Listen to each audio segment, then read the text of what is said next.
एक सज्जन ने पूज्य भाई श्री हनुमान प्रसाद पोद्दार जी महाराज से पूछा कि साधना करते करते 20 साल हमको हो गए,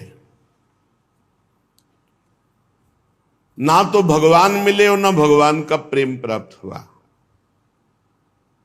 क्या कारण है?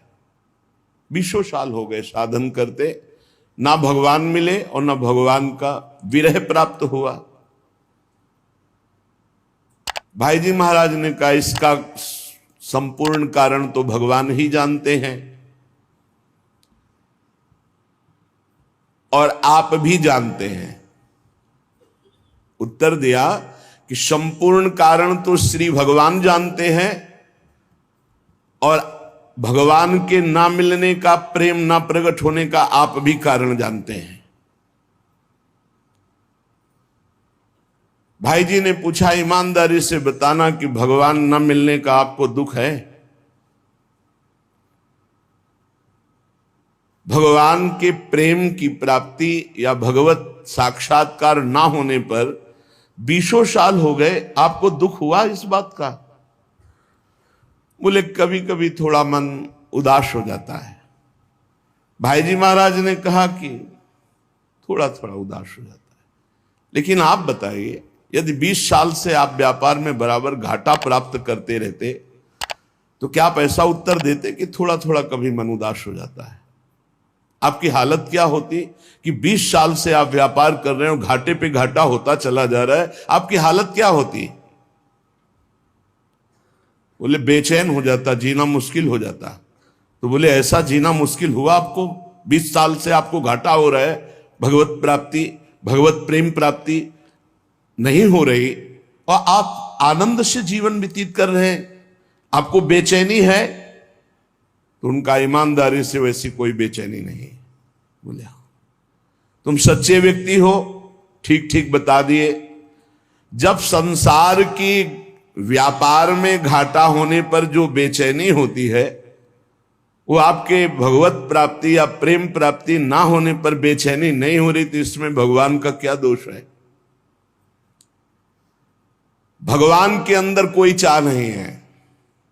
कई बार सत्संग में सुन चुके हैं, आपकी चाह ही भगवान के अंदर चाह बनती है आपसे मिलने की। आप जितना विकल होंगे उतने वो विकल हो जाएंगे आपसे मिलने के लिए। भगवान अमना है, आपका मन ही वहां जाकर भगवान का मन बनता है और भगवान के मन के अंदर आपसे मिलने की चाह पैदा, वो अमना है, वो अचाह है, वो पूर्ण काम है। चाह हमारे अंदर पैदा हुई नहीं कि प्रभु के अंदर चाह पैदा हो जाएगी हमसे मिलने के लिए। सज्जन ने कहा कि जो प्रश्न करता थे कि कई बार आपसे सुना है कि भगवत प्राप्ति बड़ी सरल है, भगवत प्राप्ति बड़ी सुलभ है, परंतु मुझे लगता है कि जिंदगी में अगर कोई कठिन काम है तो भगवत प्राप्ति है।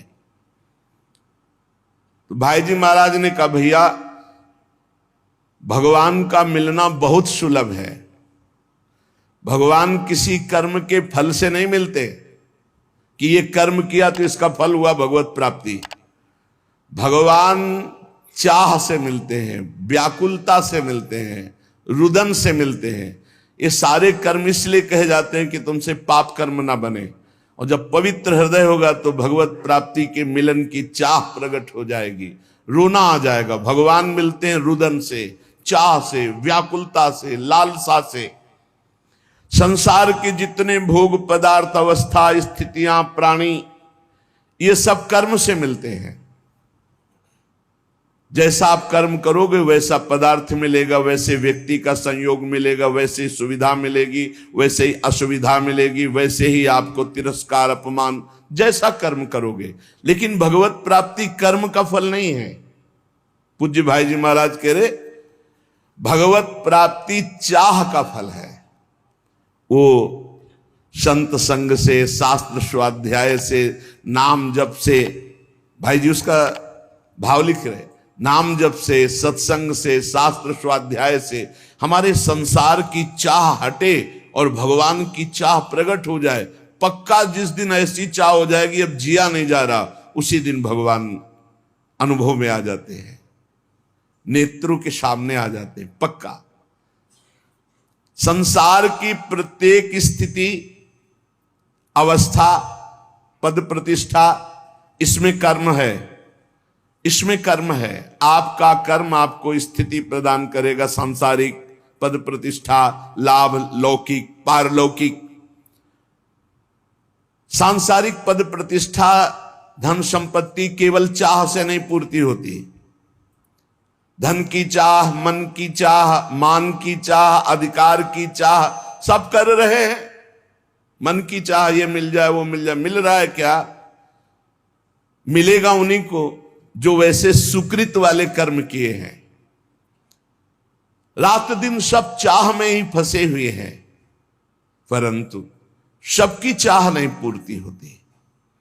संसार की चाह से निराश होकर भगवान की चाह मात्र करने से भगवान की प्राप्ति हो जाती है। कठोर परिश्रम कर लो धन की चाह पूर्ति करने के लिए, कठोर परिश्रम कर लो, पर पूर्व सुकृत नहीं तो तुम धनवान नहीं बन सकते हो। लेकिन थोड़ा सा प्रयत्न करो भगवान नाम जप करके भगवान की प्राप्ति के लिए, ईमानदारी से बुरे कर्मों का त्याग, अभी आनंद की अनुभूति, अभी विकलता जागृत हो जाए भगवान से।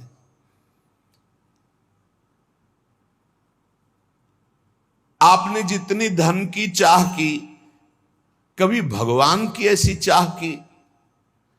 क्या आप ऐसा मानते हैं जितना परिवार से प्यार करते हैं उतना ही किसी एक संबंध वाला भगवान से प्यार करते हो? भगवान से एक संबंध वाला, जैसे माता से, जैसे पिता से, वैसे गाढ़ प्रेम भी, जैसे धन की चाह, जैसे प्रियजनों का संबंध, इतना भगवान से मानते हैं। तो उनका सत्य तो यह है कि ऐसा नहीं है। तो कैसे मिल जाए भगवान तुम्हें? भगवान कि मिलने के लिए, चाहे वो चांडाल हो, चाहे स्त्री हो, चाहे पुरुष हो, विद्वान हो, मूर्ख हो, भगवान ये नहीं देखते कि ये कौन है। बहुत सुंदर बात है। और भगवान ये नहीं देखते कि आज के पीछे इसका इतिहास कैसा रहा है। घोर पापी, निकृष्ट स्वभाव वाला या बड़ा पुण्यात्मा, संयमी, ये भगवान नहीं देखते। ये पापी रहा है या पुण्यात्मा, ये स्त्री है या पुरुष उत्तम है या चांडाल, ये विद्वान है या मूर्ख, ये वंदनीय है या निंदनीय, हमारे भगवान ये एक भी बात नहीं देखते। भगवान देखते हैं अपने से अपनापन। कितना आपका संबंध है भगवान से? आप भगवान को कितना प्यार करते हैं? क्या मानते हैं अपना? कितनी चाह है भगवान के प्रति? अगर चाह नहीं, संबंध नहीं, तो फिर कैसे आपको भगवान मिल जाए? कसौटी है। देवर्षि नारद जी ने कहा, तद विस्मरणेन परम व्याकुलतेति। प्रभु का जो थोड़ा भी विस्मरण हो जाए तो परम व्याकुलता पैदा हो जाए। कैसी व्याकुलता? धिक्कार पैदा हो जाए अपने अंदर। कैसे मैं प्रभु को भूल गया? किसी कारणवश आभास हो गया कि 1 मिनट निकल गया, अभी नाम नहीं जला। अब वो बहुत, अब कौन सी ऐसी कीमती वस्तु है, कौन सा ऐसा सुख है जिसके कारण मैंने अपने प्रभु का विस्मरण कर दिया? वो बड़ा धिक्कार पैदा करता। तद विस्मरणेन परम व्याकुल। कसौटी है। आप देखो कितनी देर आप विस्मरण बर्दाश्त कर देते हैं। अव्यर्थ कालत्वम, ये भक्त का लक्षण है। कबहू काल वृथा नहीं जाए, सेवक जी ने लिखा। कितना समय आप बर्बाद करते हैं। जिसने समय की कीमत पहचान ली वही महात्मा बन जाता है। कुछ लोग तो समय काटते हैं व्यर्थ के कार्यों में, मोबाइल में गेम, संसारिक वार्ता, ताश, ये वो। अरे भाई, हमारा समय इतना कीमती, हम उसे ऐसे झूठे कार्यों में नष्ट कर रहे हैं। यदि आप भगवत प्रेम चाहते हैं, भगवान का भजन चाहते हैं, भगवान से मिलना चाहते हैं, तो इसके लिए एक ही बात है, छटपटाहट, व्याकुलता आपके मन में होनी चाहिए। अगर नहीं होती है, आप भगवान को नहीं चाहते हैं, भगवान के लिए रुदन हृदय से नहीं करते हैं, तो सीधी बात है आपको भगवान नहीं मिलेंगे। क्योंकि भगवान चाह, जिसके हृदय में व्याकुलता, उससे भगवान मिलते हैं। अगर व्याकुलता नहीं तो इसका साफ साफ अर्थ है आप कहीं सुखी हो रहे हैं, कहीं राजी हो रहे हैं, तो भगवान क्यों आवे? भगवान से मिलन की चाह पैदा करना है साधना। भगवान चाह से मिलते हैं। भगवान के मिलने की एक ही मात्र उपाय वृत्ति है व्याकुलता, रुदन, लालसा इतनी प्रबल अब जिया ना जाए। कैसी लालसा? जैसे आपको यमुना जी ले जाया जाए और डुबकी लगवा दी जाए और ऊपर से चढ़ाकर ताकत पूर्वक आपको दबा दिया जाए, फिर जो आधा पौन मिनट के बाद आपकी सांस लेने की जो व्याकुलता है कि अगर आप सांस न मिली तो प्राण निकल गए, वही व्याकुलता चाहिए हरि दर्शन के लिए। अगर अब हरि नहीं मिले तो अब जिया नहीं जाएगा। तो उसी तासा महावीर, उसी समय भगवान का साक्षात्कार हो जाता है। भगवान को प्राप्त करने की अनन्य उत्कट चाह जिसके मन में पैदा हो जाए, उसके लिए किसी विधि विधान की आवश्यकता नहीं है। जैसे शास्त्रों में वर्णन आया है, संतों ने कहा इतना लाख जप करो तो भगवान का दर्शन हो जाएगा।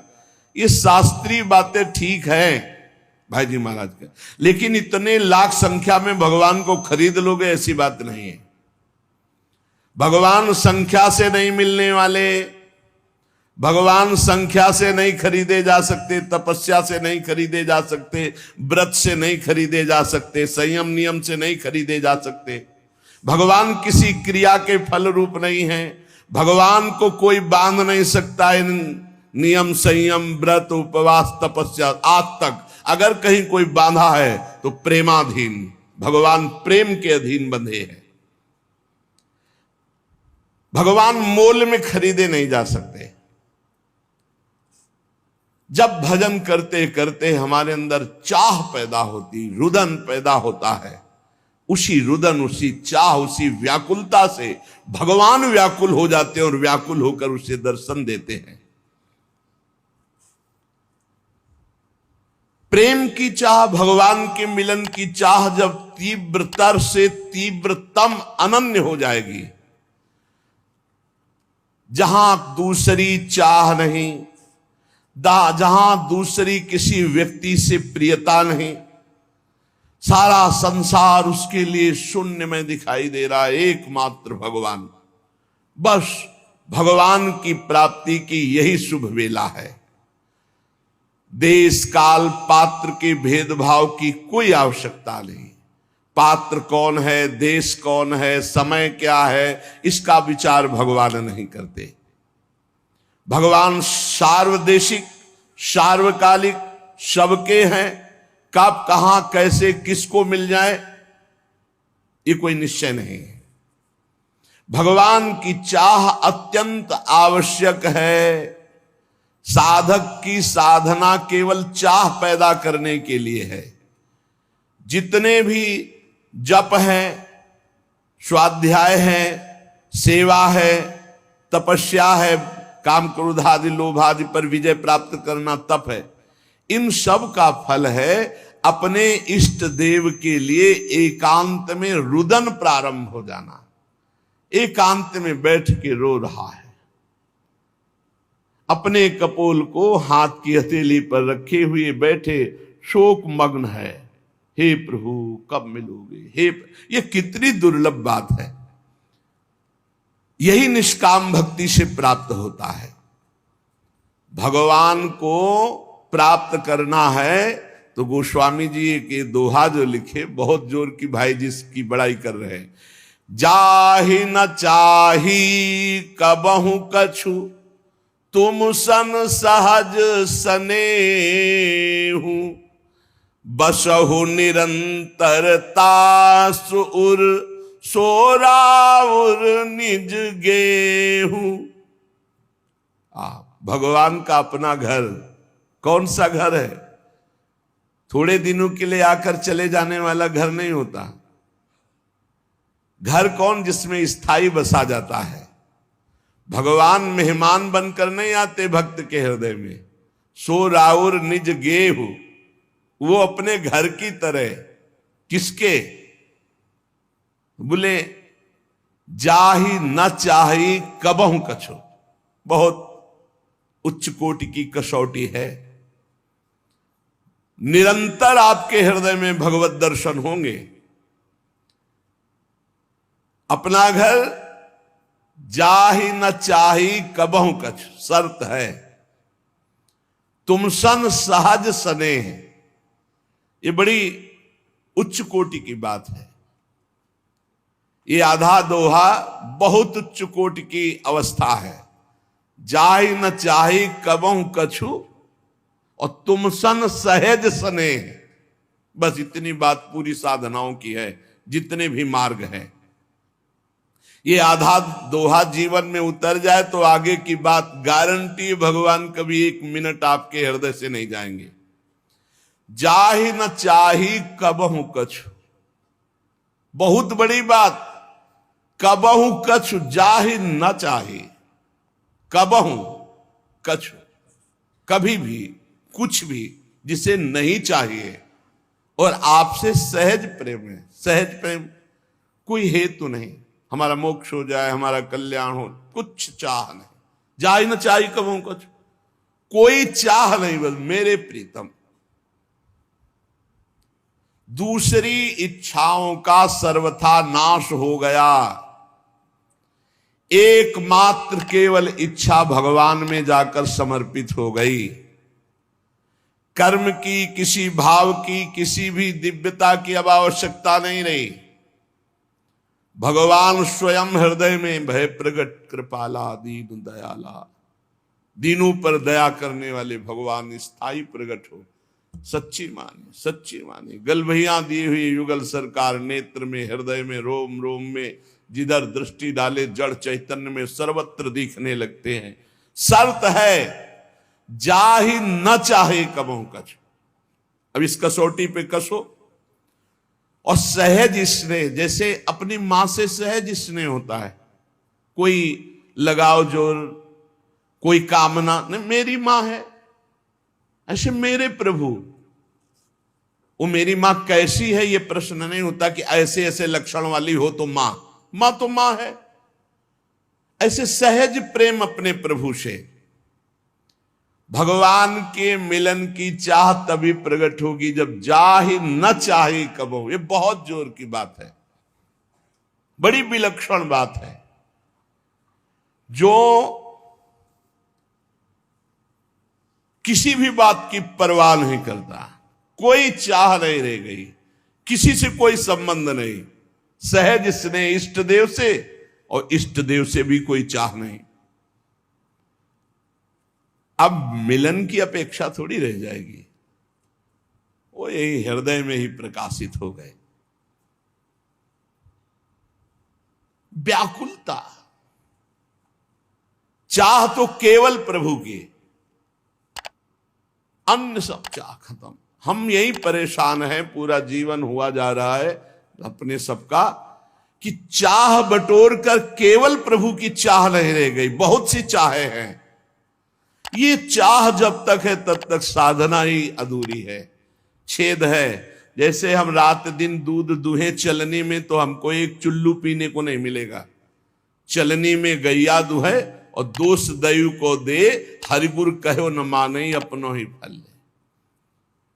हरि गुरु कह रहे हैं कि अन्य चाह चलनी में गाय दुहना है, अन्य चाह बनी रही तो भगवत साक्षात्कार की चाह नहीं आएगी। इसलिए अन्य चाह को मिटाना ही साधना है। साध माने चाह, ना माने नहीं, कोई चाह ही नहीं, कोई साध ही। बोले भगवान ने हमारी साध पूरी कर दी। साध माने चाह, साधना, चाहना, यही साधना है। चाह ना रह जाए।